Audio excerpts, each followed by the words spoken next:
I'll kick things off by saying thank you very much, everybody, for joining us this evening on our second webinar. A few points of order.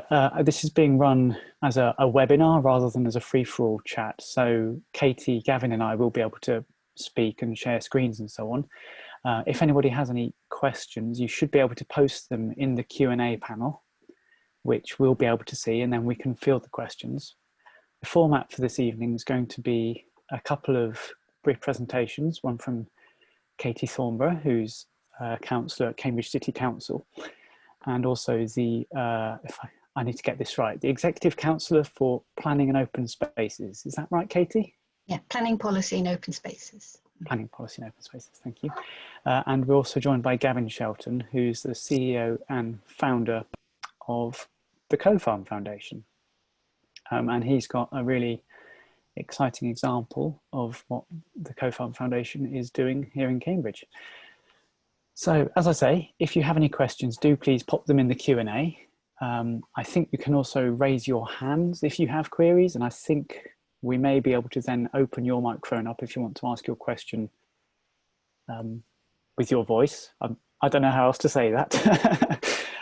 But without further ado, thank you to Katie and Gavin for joining us. I'll hand over to Katie to kick off the evening. Thank you very much. It's really lovely to be here. It's a bit strange talking to an audience that I can't see, but I'm an architect. I've been in Cambridge for 30 years, and I've also took a year out to do a master's degree in food policy in 2014. And that actually motivated me to get involved in local politics. And now I'm the Executive Councillor for Planning Policy and Open Spaces. But I'm very passionate about sustainable food and what we can do to try and grow more food in our cities, towns, and any new developments. I have a short PowerPoint to go through now, so I'll share that.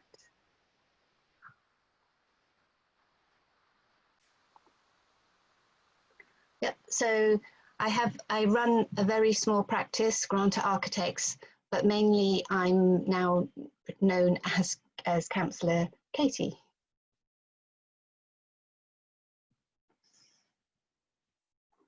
I'm not sure why this is not, please, sorry, I don't know why this is not.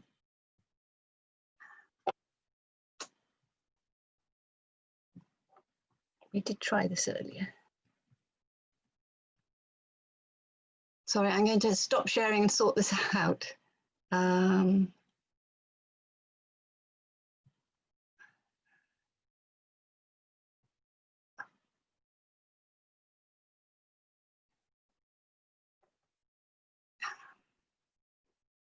Sorry about that. It's okay. Do you need a moment, or is it? I think I'll try again now. Oh.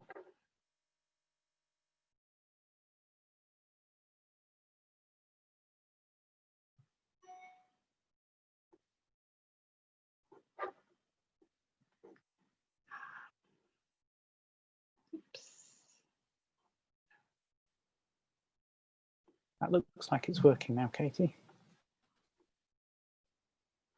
Okay. Yes. So when we're talking about, I'm talking about urban agriculture. So I'm trying to promote more growing within every aspect of architecture. So we're talking about growing food and the growing food and harvesting food, but also sharing food in our community and all of the areas around us.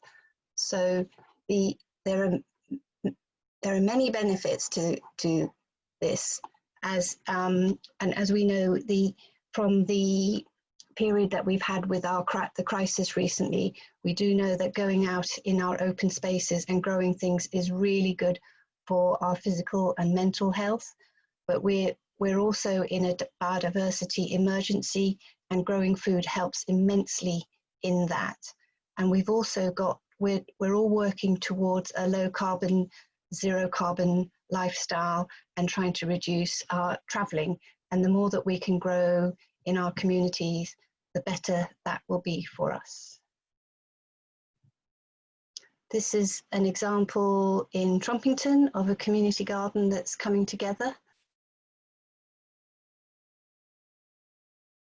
So in the local plan at the moment, there is a provision where allotments need to be provided, but that's about the only requirement in the local plan.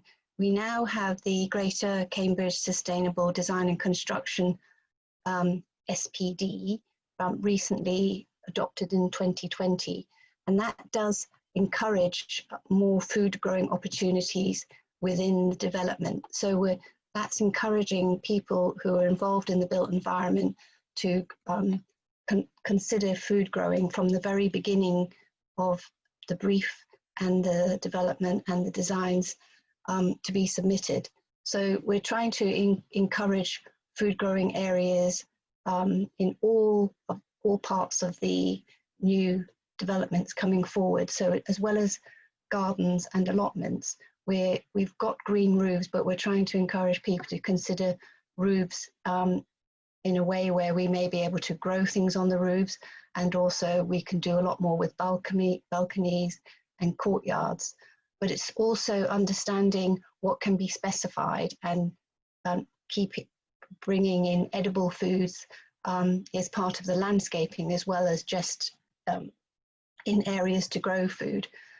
But we're also trying to supplement spaces that we've got already for playing and parks, where we're going to be considering looking for food within those growing areas, but also planting in addition to the formal planting.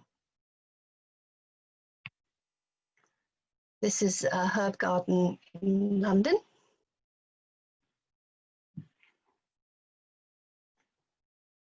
So why is this a good idea? It's a good idea because of the benefits for well-being, our physical and mental well-being. And as I've said, we know that there is a huge biodiversity emergency and it needs to be considered differently to the climate emergency, but growing food will definitely help that. And then also trying to reduce transportation of where we go to get food, but also reducing the transportation of food into our homes. This is some that I've grown myself. So what can you do? I'm assuming that it's mainly architects here, and architects have always led the way for sustainable design. Architects have been ahead of the curve for motivating clients to think seriously about sustainable design and specifications, and actually delivering these way before it was necessary and things were legislated. So it would be great if architects would actually think really carefully about biodiversity and urban agriculture and try and do more in these areas. So one thing architects need to do is actually make sure they're fully educated in how to provide perhaps roofs that can be gardens for growing with the additional weight, balconies that can be more than the open spaces, perhaps with water butts and herb boxes. We need to be able to specify edible plants and know things like one fruit tree can provide 20 times more biodiversity than an ornamental tree. Then we need to go on to motivate others. We need to include urban agriculture in our designs that will be award-winning and get these highlighted.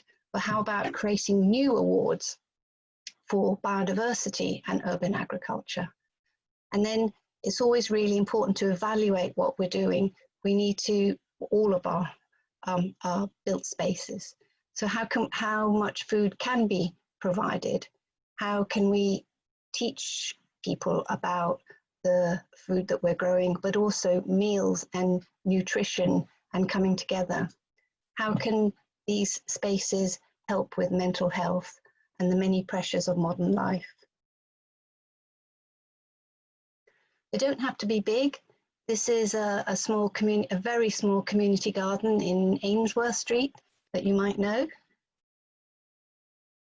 This is going to be a very big development. This is Eddington taken in winter. These are front gardens and with nurseries in the front gardens, but they have different types of growing, edible growing spaces in many of the landscaped areas here. And it's not just about the food, it's about people coming together. This was a festival in the allotments in Trumpington where we were celebrating in February. And it was great fun. Old and young, lots of musicians came out and we celebrated getting through winter and spring starting. So I just thank you very much for having me here. It is, this is part of my ward in Trumpington where there's going to be a very big community garden that's coming along. Thank you very much. I'm going to hand over to Gavin now.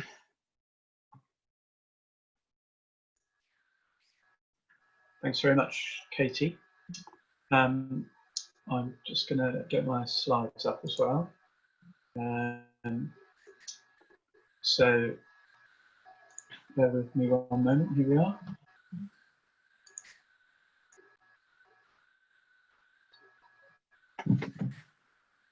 Okay, that should, very good. Okay, thanks Katie for that great overview. And obviously as a social enterprise, newly formed social enterprise, it's trying to tackle many of the issues that Katie's just outlined in her presentation. It's really great to hear that that thinking is really being embedded in Cambridge City Council's thinking, thanks to Katie and her great background in food policy as well.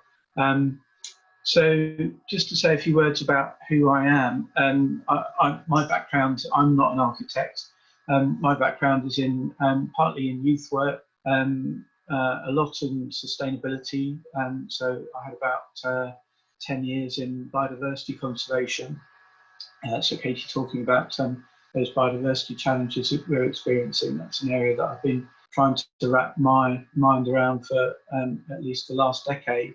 And partly in community-based projects and also expedition leadership as well, so principally with groups of young people in different out-of-the-way places all over the world. But I've been living in Cambridge for over 10 years now, and took an entrepreneurial leap last year to start CoFarm, largely because we are dealing with these multiple kind of challenges of climate change and biodiversity loss and health inequalities in our communities. And the one thing that sits right at the centre of all of those issues, both as a major driver of all of those challenges, but also as the solution to them, is our food and our food system. So that's why we founded CoFarm Group, and I'll say a bit more about what we're trying to achieve. It's basically trying to bring about these four main outcomes. And one of those is thriving ecosystem, so much more biodiversity and a more climate friendly climate, and more cohesive communities. So our food and the way that we produce it is actually one of the key ways to be able to form more cohesive communities, bring people together, as Katie said, around a shared experience of being involved in the production of your own food and sharing it with each other. And a healthier population. So, I think that the sort of health impacts of unhealthy diets are fairly well documented. But some of you will also be aware that, we had, even before COVID-19, there was a study that found that, a quarter of adults in the UK in 2017 experienced food insecurity at some point, and so these are health inequalities that we can ill afford to have in society. So we need to address them. People become healthier by being involved in activities that bring each other together to tackle isolation, which of course has been a major feature of the COVID-19 crisis, but also from the physical exercise of actually being involved in small scale kind of community agriculture. And I think this final one here about an inclusive economy is kind of really underpins our ability to transition to more resilient food systems. So we've given a lot of thought to how you might actually, at a small scale, develop something that could be scaled up to try and lock more value in communities rather than that value always being extracted from communities. So we have quite an extractive food system at the moment. And that's something that we can address with thoughtful design. So just to say, we're trying to bring all of those outcomes together around a very small pilot site in Cambridge. This is the site on the left here. It's 7 acres of agricultural land in the green belt, just next to Coldham's Common. It's privately owned. It's not actually part of the common, but it's just off Barnwell Road here that you can see running alongside it. In Abbey Ward, which for those of you that know Cambridge very well is also a ward which does have quite a high level of food poverty in it, in terms of and experiences perhaps the kind of more challenging end of the health inequalities that we have in Cambridge. So life expectancy in parts of Abbey is about 10 years. Different to 10 years less than it is in Newnham, for example. So we've got some really interesting challenges that we need to address UK-wide, but as a city in Cambridge as well. I'm not going to dwell too much on this slide here because it's basically our business model. Is what we're trying to do, but you can see that there's kind of lots of elements to it. And one of them really is about this idea of co-creative problem solving.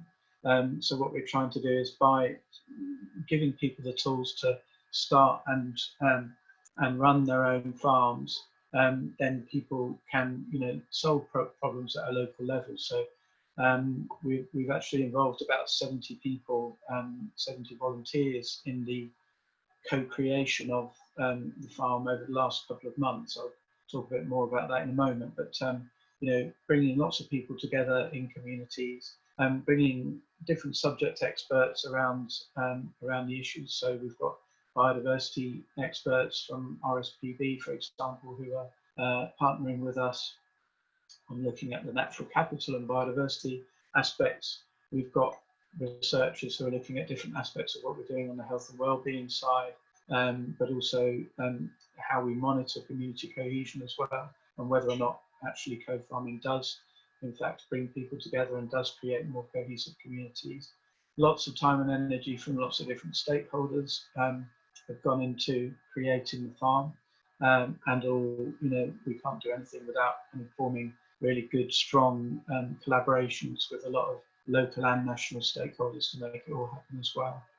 I spoke about the economics of our food system underpinning everything, and I think we have a not-for-profit business model, but one which is also reasonably, or our plan is to operate in a way which is commercially viable, by developing a subscription model for people to be involved in co-farming. So anyway, but there's kind of a lot that needs to go into making our food system more sustainable. So that's an idea of some of the thinking behind what we're trying to do. But the story really, this is March in the bottom left of the screen there, March of last year, March 2019. We held our first community consultation about starting a community farm for Cambridge.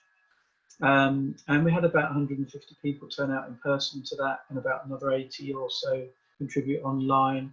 And we asked lots of open questions. How would you like to feel when you're at your community farm? Do you think it's a good idea at all?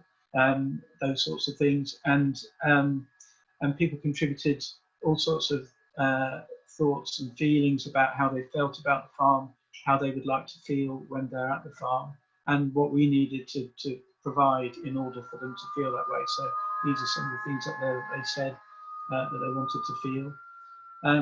And then we engaged RH Partnership Architects to support us, having developed a strategic design brief based on what came out of that community consultation, to start looking at, well, these are the things that people said they wanted to feel. These are the things that they said they wanted to be part of the farm. Could you develop some design concepts that we might implement on the site? And at the same time, we also were starting to manage the site. There's 2 growers on this field here that you can see. It's completely covered in ragwort in July of last year, this time last year, which is an invasive weed, very pretty, but we had to control it. So alongside, we got to RHP wrapping their thoughts around the design brief. We had lots of volunteering activities going on the site at the same time. A group of RSPB volunteers up here helping us to think through how we make it a very biodiverse site. And we also incorporated last October on World Food Day, our not-for-profit group. But all the while, RH Partnership were developing some design concepts from the community consultation data. And then a World Soil Day survey back in December, which we involved members of the community in starting to learn about the importance of our soil and monitoring the soil quality on the site. And then this is the set of plans that RHP came up with for how we might utilise the site, according to the brief that we gave them. So this is what they came up with as a master plan, sort of mostly dedicating most of the site to growing. You can see on the right-hand side there of the master plan, there's a sort of 2-acre square market garden zone, and this is really, we know that we can be very productive on a very small site, and there are lots of case studies of similar sized sites of 1.5 to 2 acres being capable of supporting about 200 households with a weekly fruit and veg, with their weekly fruit and veg needs. So we're looking for something that can really optimise food growth, as well as be a space that the community can come together and that nurtures people's health and well-being. So that's the master plan. And the site layout there just gives you a bit more detail on some of the features that will be on the site. So we've got different education zones. We've got a viewing mound that will enable people to take an elevated view of the site and look out across different aspects of it. Just off the public footpath part of the site here that runs parallel to Barnwell Road. We've got several, and that viewing mound will be created using the excavations from a number of ponds that will be dug on the site to increase biodiversity, help us to create wildlife habitats, but also mean that we can sustainably store rainwater in the rainy parts of the year, so that we don't have to draw so much water off from the water table. Many of you will know that Cambridge is quite a water stressed area, so we need to maximise the amount that we can harvest on the site. There's a central sort of community hub on the site here as well, which is a barn structure, excuse me, which I'll come on to talk more about in a moment. And some other nice features. So outside of the main market garden block, we'll have an orchard area up here in the north of the site. Cambridgeshire Association of Beekeepers want to implement a teaching apiary on the site where we can teach people about beekeeping as well as producing our own honey. And of course, all the bees will help to pollinate the crops, both in the market garden and in the orchard area.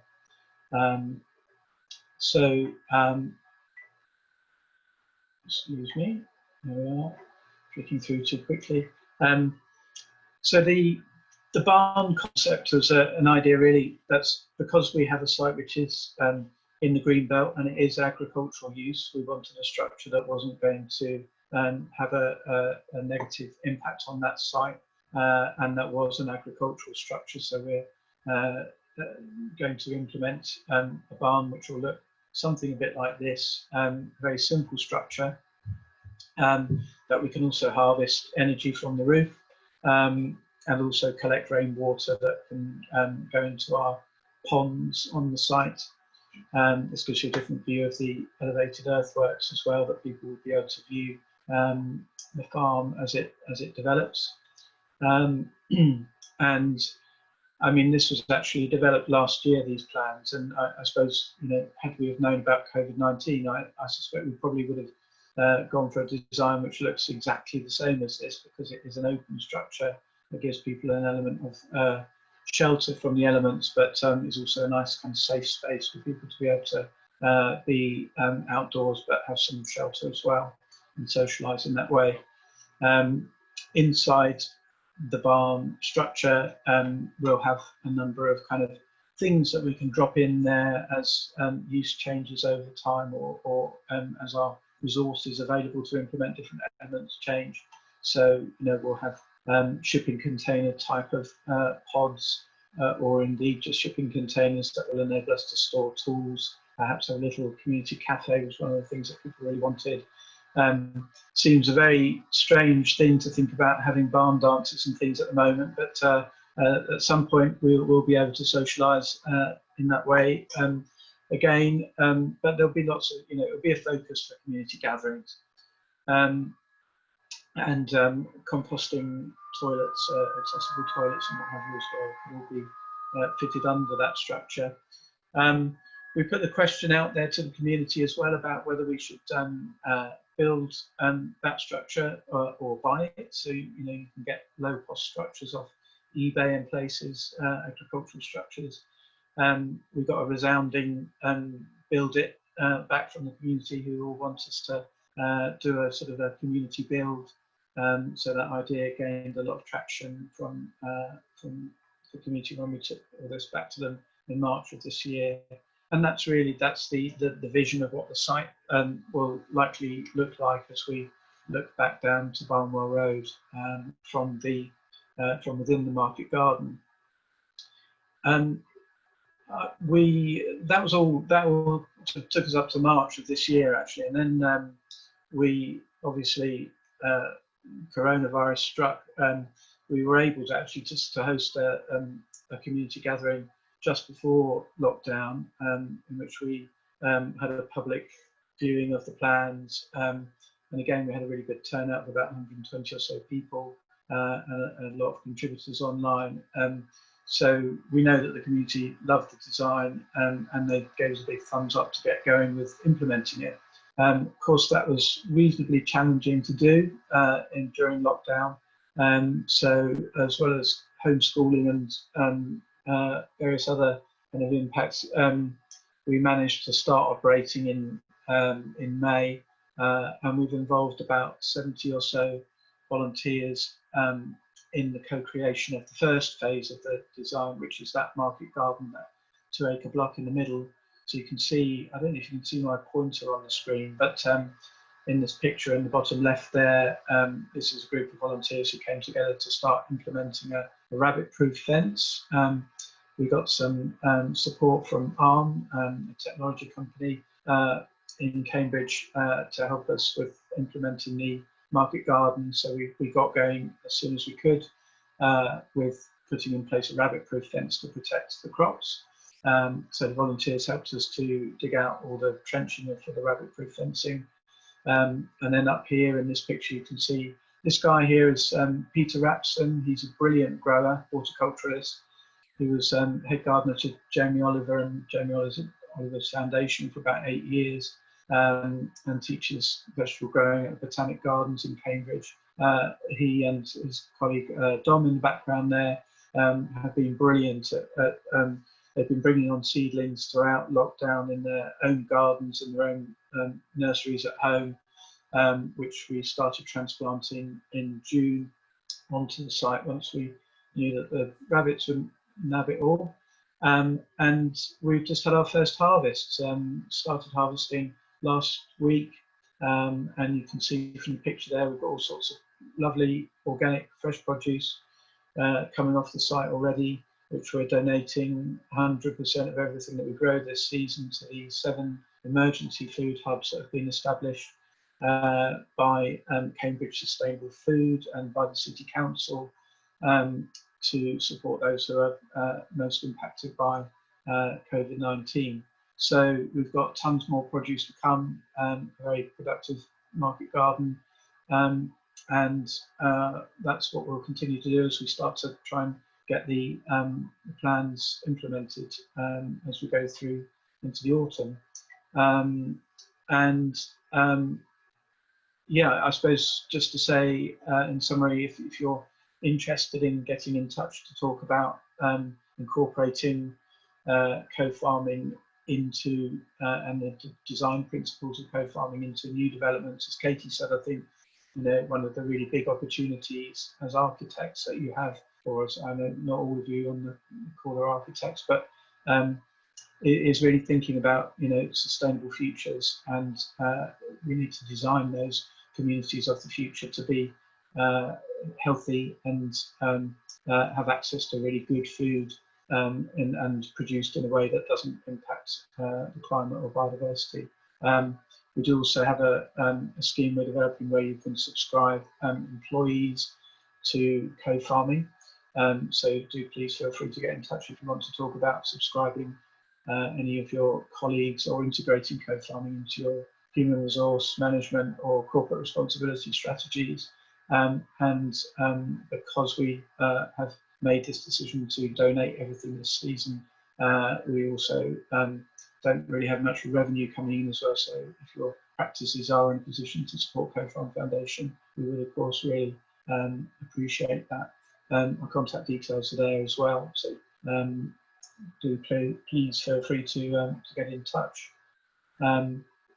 So I'm going to now attempt to transfer back to Tom as our host, but thank you all for listening and for tuning in.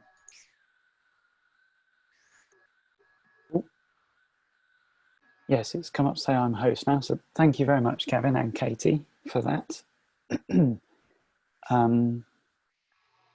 Well, thank you very much, both of you, yes. So we've had a couple of questions come in whilst you were both talking. I'm going to start with the most recent question because it picks up on one of the themes that you were just talking about, Gavin. Could you just clarify what a market garden is for the wider audience? Yeah, thanks, Tom. So yeah, market gardens are, well, I suppose the style of market gardening that we are doing is called bio-intensive market gardening, which means producing food intensively within a reasonably small space. So Cambridge was actually, in fact, we were due to have a launch of the last issue of Cambridge Architecture on the new museum site in Cambridge, and that actually once was a thriving market garden, that site for Cambridge City. It's basically a garden that supplies a community's fresh produce. So it's all about producing good, fresh, local fruit and vegetables in decent volumes. So that's basically a market garden. So it's supplying direct to a local market usually would be the, I'm sure there's a more precise dictionary definition, but that's my go-to. That's great, thank you, Gavin. We've had another couple of questions coming, but I can see Judith Perry has raised her hand. I'm going to press the allow to talk button, Judith, so that you can talk, if you wish to.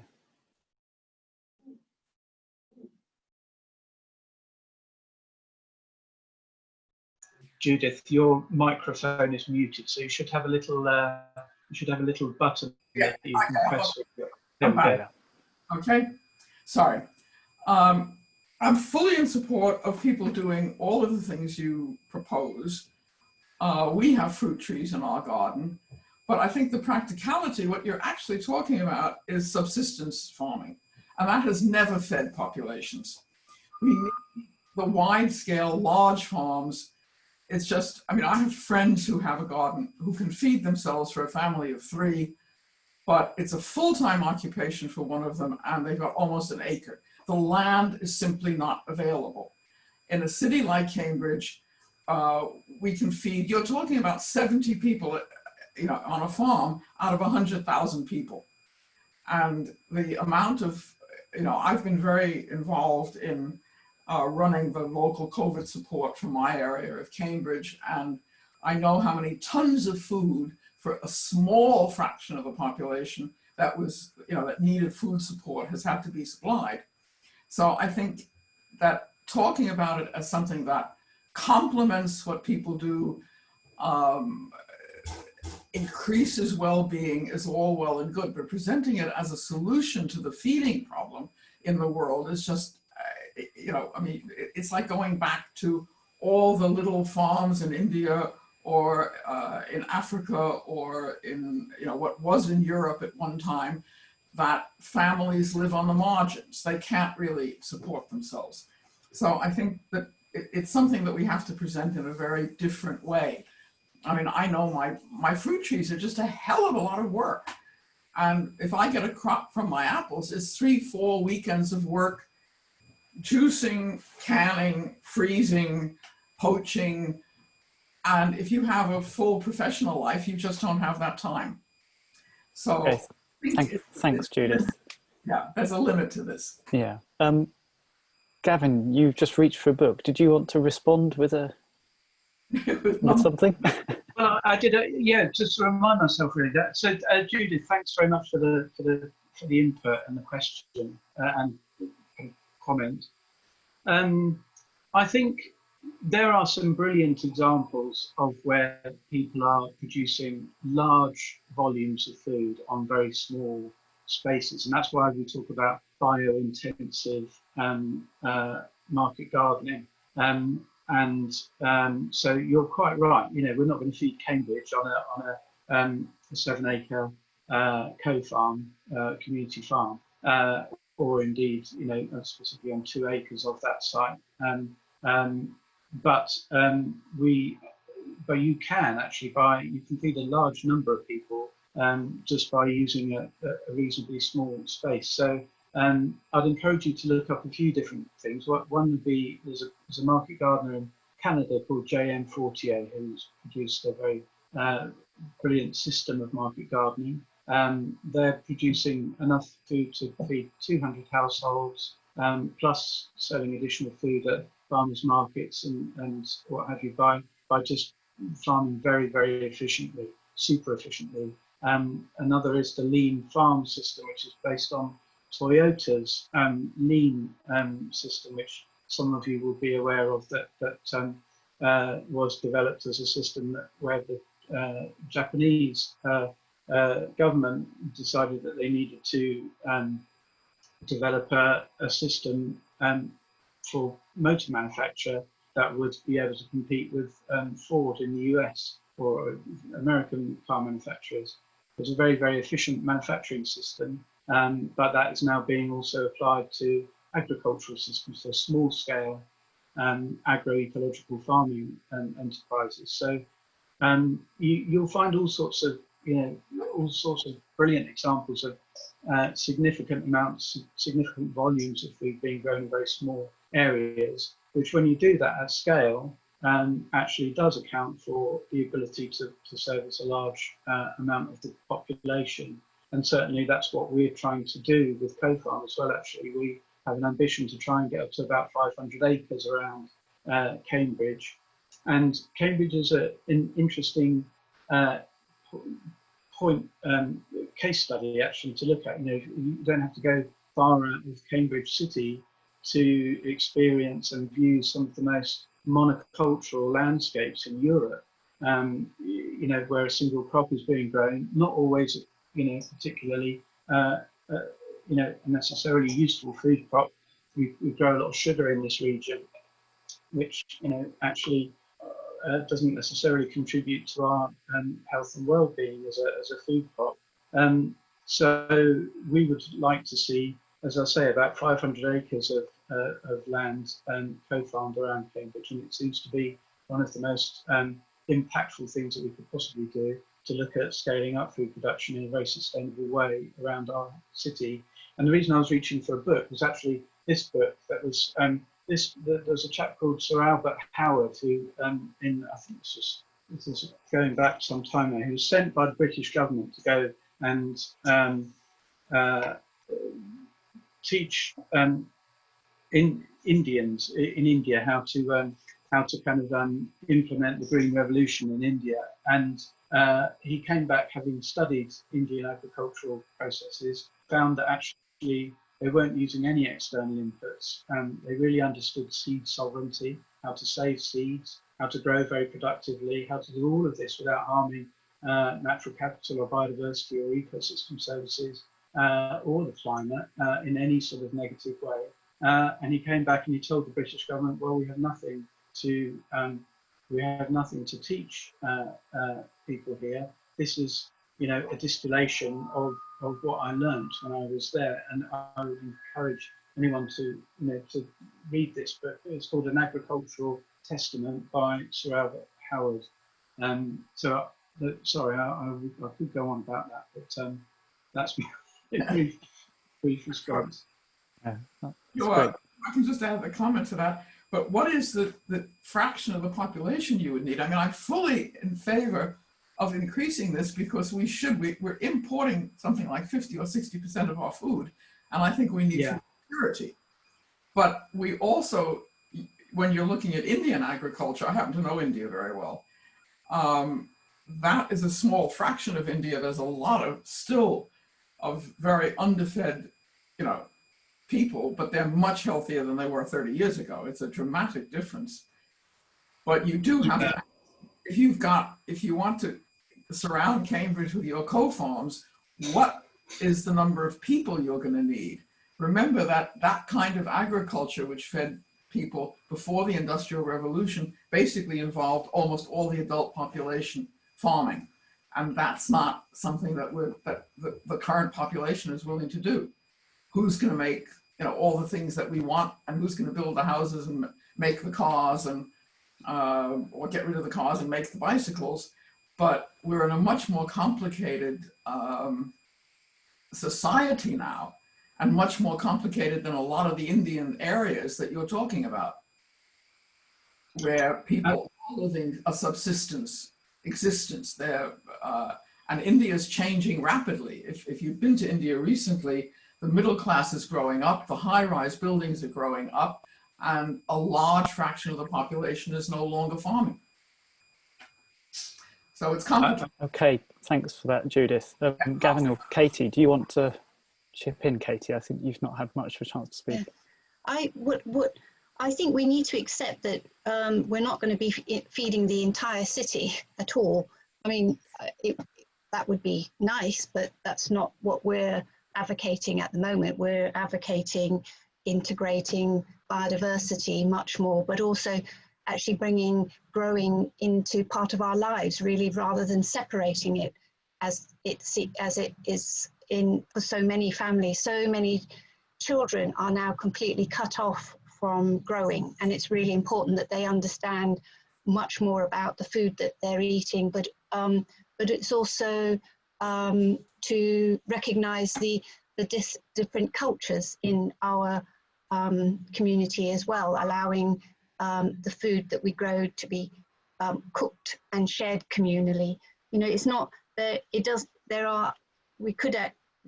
it's not done carefully, there are other negative things. It's not always inclusive. We need to be very careful that what we propose is actually improves inclusivity rather than shutting people off. And also, as Gavin was saying, it needs to be concentrated on being environmentally friendly. We don't want to increase the amount of fertilizers that are being used, or we don't want to increase traveling as well. So, yeah. That's great. Thanks, Katie. Picking up on your theme, Katie, about how it's about trying to encourage people to think about growing more and getting back in touch with that, the side of life of growing. You mentioned the idea of potentially awards and perhaps recognising projects. So Susie Lober asked a question about, is that something that maybe the council could lead, or maybe, I don't know, perhaps the RIBA should get involved in? What are your thoughts on that? Yes, I've been lucky to be on a couple of panels as judging on one for the RIBA awards and the Cambridge City Council awards, and there's a lot of focus on sustainable architecture, but I keep asking about the biodiversity that comes with the designs, and it's really not big. And there's not a lot of focus on it, and I really need to encourage architects to go much further with biodiversity and really have it as part of the brief and really integrated rather than just added on afterwards, which so often happens. That quite often it's just conditioned that we'll have some bird boxes or some fruit trees. It really needs to be integrated right from the beginning and celebrated, and we need exemplar buildings because they're not required by any legislation. So we need these to come forward and it to be really celebrated and acknowledged. And once we have some small and larger schemes, everyone will know, and they'll understand what the potential is, and they can be recognised more. But it would be really great if the RIBA had biodiversity category for architecture, including opportunities to grow. But I could certainly bring it up with the City Council, but maybe, Tom, you could bring it up with the RIBA. Thanks. That's great. Thanks, Katie. I'll certainly feed that in to the regional awards, which obviously take place each year, and see what feedback, see if we can do something there. We've had a comment here from Margaret Reynolds. Margaret, shall I invite you to speak, or if I can find your name on the list? Hello. Hi, Margaret. Hi, Margaret. Hello.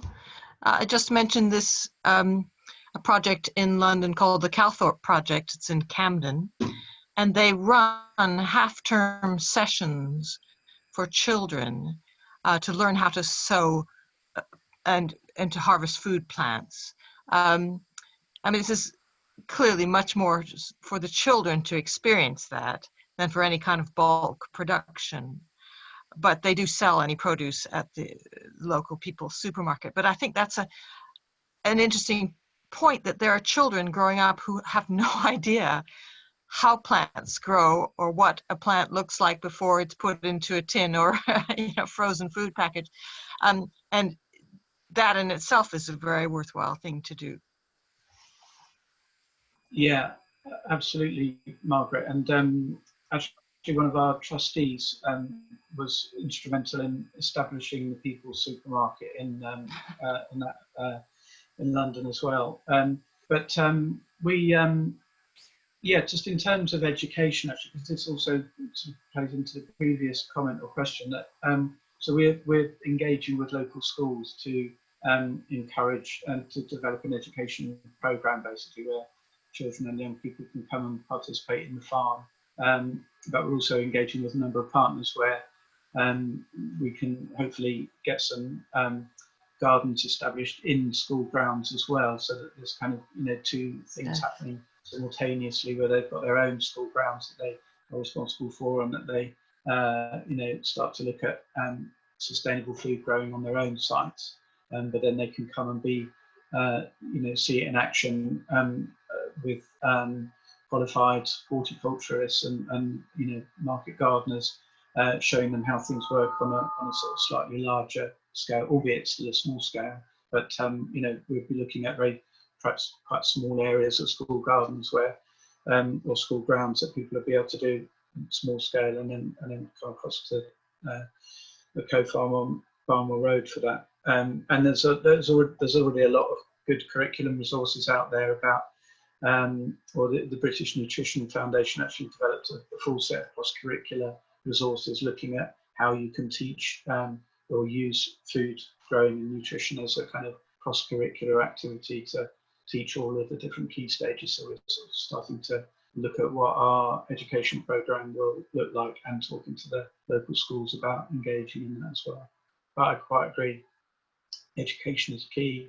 And I think this also partly ties in with Judith's earlier comment as well about, you know, how in big societal shifts are occurring in which you know, we're sort of getting further removed from our food system in many respects. And citing the Indian example, I mean, I lived in India for 2 years before I moved to Cambridge, in Mysore in South India, and spent a lot of time in Bangalore, which is, you know, was a very agricultural area around it. And this is what's happening all over the world, is that people are piling out of agriculture and into other industries. And, you know,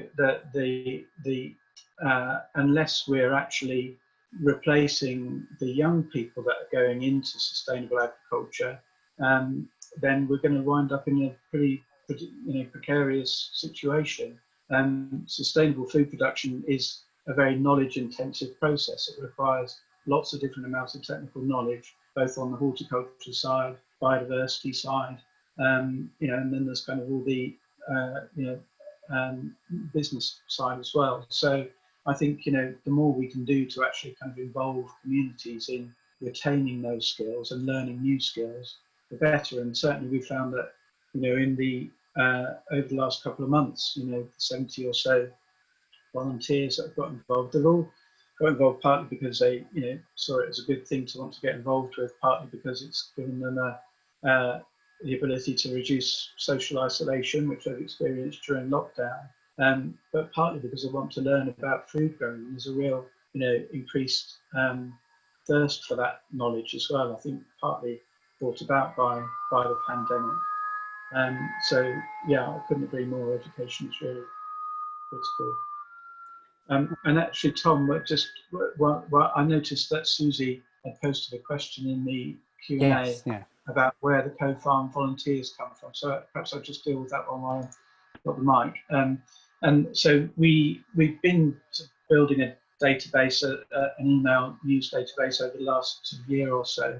And there's about 600 people on that distribution list. And so we send out a weekly newsletter, and that goes to everybody.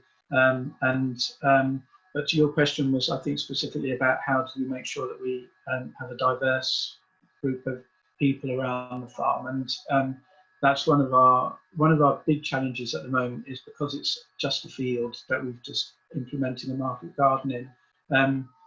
You've seen the scheme that Tom and his colleagues at RHP have developed for us in terms of site development. That's very much focused on making it a fully accessible site.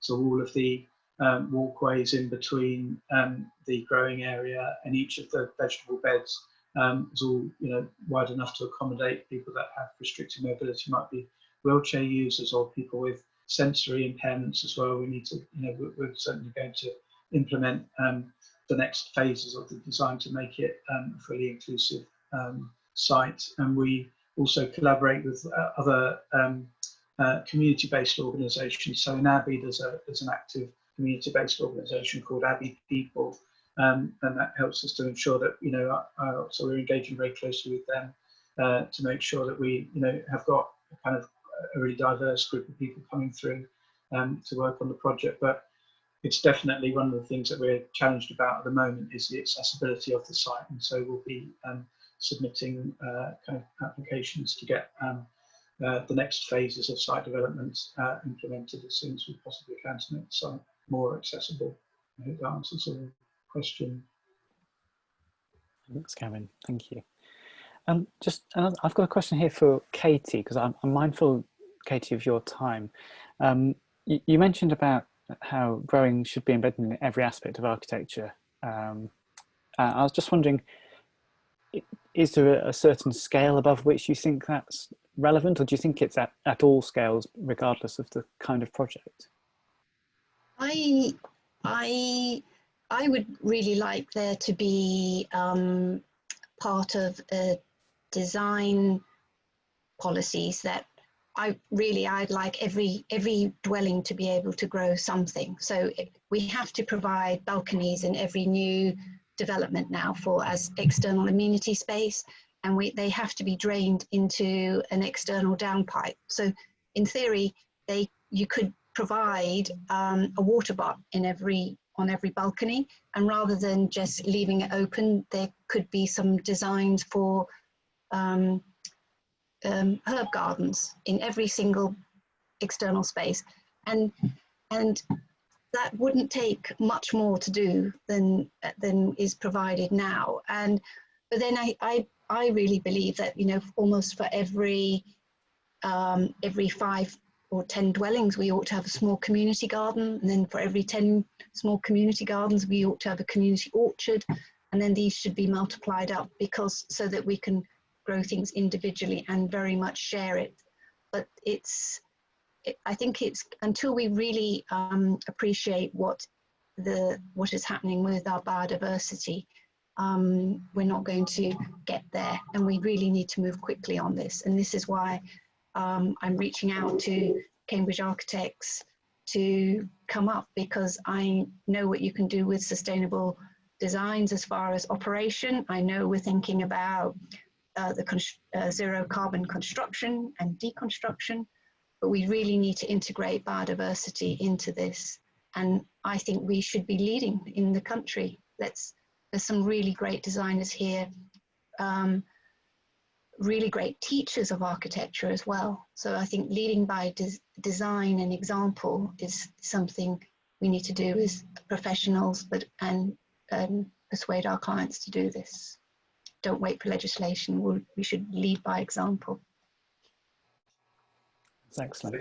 Totally agree, Katie. And just also, you know, so Cambridge is the leading hub in the world for biodiversity conservation organisations. So, you know, we really need to be able to get it right on our home patch, definitely. Okay, well, thank you both. Did anybody else have? I'm conscious we said we were going to try and keep to an hour, and we've hit the hour mark. But did anybody have any final questions? I see Judith posed a question about whether either of you know the curve in East London. It sounds really good. I'm going to look it up. No, but I just made a note to go and have a look. Yeah. So thank you, Judith. Oh, we have a question here from Coratulen as well. Does farming mean just growing fruits and vegetables, or do you plan to have farms for meat and milk as well? That's interesting. I'm guessing that one's aimed at me. So yeah, we're very fortunate to be supported by a really great board of trustees on the CoFarm Foundation. 2 of those trustees are farm livestock, pasture-fed livestock, in a way which is really, sustainable.